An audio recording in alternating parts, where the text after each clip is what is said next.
Hello नमस्कार everyone यहाँहरु सम्पूर्णलाई स्वागत छ राम्रोबाई च्यानलमा। यदि च्यानलमा नयाँ हुनुहुन्छ भने च्यानललाई सब्स्क्राइब गरी बेल आइकन थिच्न नबिर्सिनु होला। आज चाहिँ मैले बनाउन गइरहेकी छु वाटर क्यान्डल। त्यसको लागि मैले लिए सिसाको ग्लास र मोती राखी डेकोरेसनको लागि नेचुरल फ्लावर। हजुरहरूले आर्टिफिशियल फ्लावर पनि लिन सक्नुहुन्छ। हजुरलाई डेकोरेसनको जस्तो मन पर्छ त्यस्तै बनाउँदा हुन्छ। र मैले वाटर हाले, त्यसपछि मैले ओइल हाले। हजुरहरूले जुनसुकै ओइल पनि युज गर्न सक्नुहुन्छ।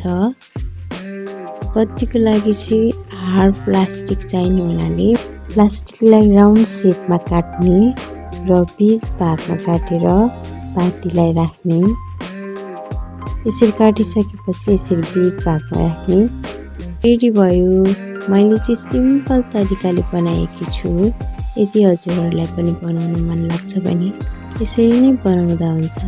हेर्नुस् त कस्तो राम्रो देखिएको। हजुरहरूलाई भिडियो कस्तो लाग्यो? यदि मन पर्यो भने लाइक, शेयर अनि कमेन्ट गर्न नबिर्सिनु होला। यति बेलासम्म भिडियो हेरेर साथ दिनुभएकोमा यहाँलाई धेरै धेरै धन्यवाद।